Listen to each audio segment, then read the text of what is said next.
This is a Sports Catastrophe production. Hey there, Heather Ho there. It's Jeff Cutter Diamond. Welcome you to another Sports Catastrophe. Bert, the boy, yeah, right. It's the Sports Catastrophe on this day. And on this day, September 22nd, in the year 1927, almost 100 years ago, one of the biggest fights in boxing history had happened. It was a make bout between Gene Tunney, who was the world champion after defeating Jack Dempsey for the belt, and ironically Dempsey in the rematch. It was at Soldier Field in Chicago. And there's a reason why it's called the long fight. Regardless of that, almost a year ago, like one day behind a year, like 364 days before, Tunney beat Dempsey in 10 rounds by unanimous decision in Philadelphia to win the World Heavyweight crown. And actually, the first fight between Tunney and Dempsey was supposed to be in Chicago, but when Dempsey heard about Capone being a big fan of his, and the pressure that Al Capone put on people in Chicago in the 1920s, he didn't want the fight to be fault with Capone being involved. So Capone reportedly bet $50,000 on Dempsey for the rematch. The field rumors of a fix. Dempsey was heavily favored by the odds makers because they think that Dempsey is like a super god, if you will, in boxing against Gene Tunney, the fighting Marine. Chicago would host the rematch at Soldier Field and would draw a gate of over $2.6 million, or in today's dollars, about 46.6 mil. Tunney would actually receive $990,000 of that purse, which would be huge and all that. The match was broadcast on NBC radio by Graham McNamee and Phillips Carlin because, remember, TV was a long way from being invented, in a sense. So pre-fight, Gene Tunney was 63-1-1 with 44 KOs. The fighting Marine from New York City, 6'1", 190. Dempsey, the Manassa Moeller from Manassa, Colorado, 54-5-9 with 50 knockouts, 6'1", 192. So there'd be a lot of things. Despite the fact that Tunney had crushed Dempsey by the scorecards, a prospect of a second bout had public interest. Dempsey was one of the so-called sports legends of the 1920s because he refused to join the military during World War I. But that's false because he tried to enlist but was turned down.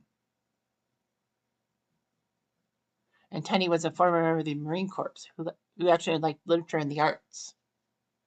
There would be new rules regarding knockdowns. The following fighter, if you fell, would have 10 seconds to rise to his feet under his own power after his opponent had moved to a neutral corner. A neutral corner practically being that you had to go to the far side of the ring where the knockout happened. Because boxing used to be that you stand maybe feet away from your opponent, ready to pounce and knock him out. The Dempsey camp said that the new rule should be used. Dempsey, in his final days of training prior to the rematch, forgot to setting the new rule, and the fight would be in a 20-foot ring, which favored the boxer with superior footwork, which would be Tunney. Dempsey won in a 16-foot ring, but it was 20. So Tunney looked pretty impressive in the first 6 rounds. Boxed from a distance. So anyway, in round 7, 104,000 fans were at Soldier Field and saw a moment that will live on in boxing history. With Tunney trapped against the ropes, Dempsey unleashed a combination of punches that floored the champion. 2 rights and 2 lefts landed on Tunney's chin and staggered him, and he was put on the canvas. This was the first time Tunney would be knocked down in a fight. So anyway, dizzy and disoriented, Tunney grabbed onto the ring's top rope with his left hand. Dempsey, who would stand over downed opponents, rushed back at them after they got up, had to be taken down to a neutral corner. But referee Dave Barry ordered Dempsey in a neutral corner to no avail. Dempsey remained standing near Tunney, observing his opponent, which gave Tunney precious seconds to recuperate. By the time Dempsey finally got to the neutral corner, Tunney was down for a big period of time. Barry did not start to count on Tunney until Dempsey reached the neutral corner, which was stupid because the actual count was 9 when, as Barry started to count 1, 2, 3. So Tunney kind of knew that Barry was picking up the count from his own count and not from the other ones. So anyway, Tunney got up. And people said if Dempsey had responded to the referee's order for the neutral corner, Tunney was done for.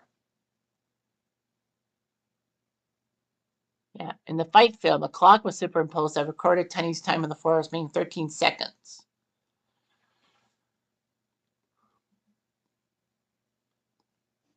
By the 8th round, Tunney resumed boxing from a distance and floored Dempsey with a punch.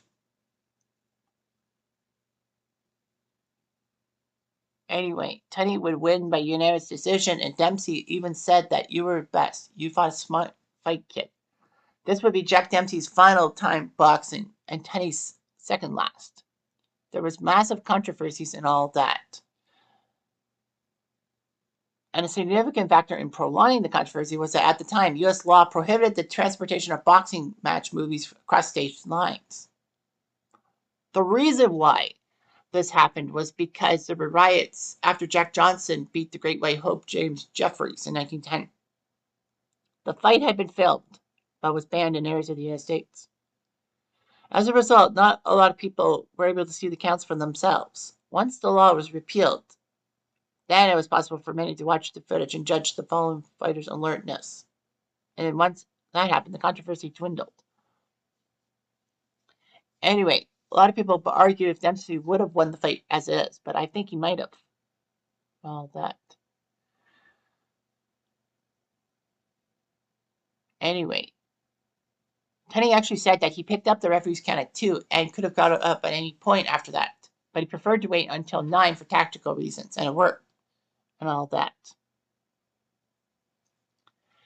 So Dempsey would join the U.S. Coast Guard after the fight, and Tunney would have one more fight, which I believe that was when he lost the World Heavyweight belt. I can't remember who he lost it to, but anyway.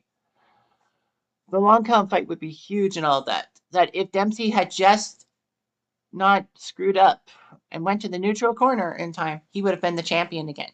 He would have been the first guy to regain his heavyweight crown, and it would not have been Floyd Patterson in the 1950s.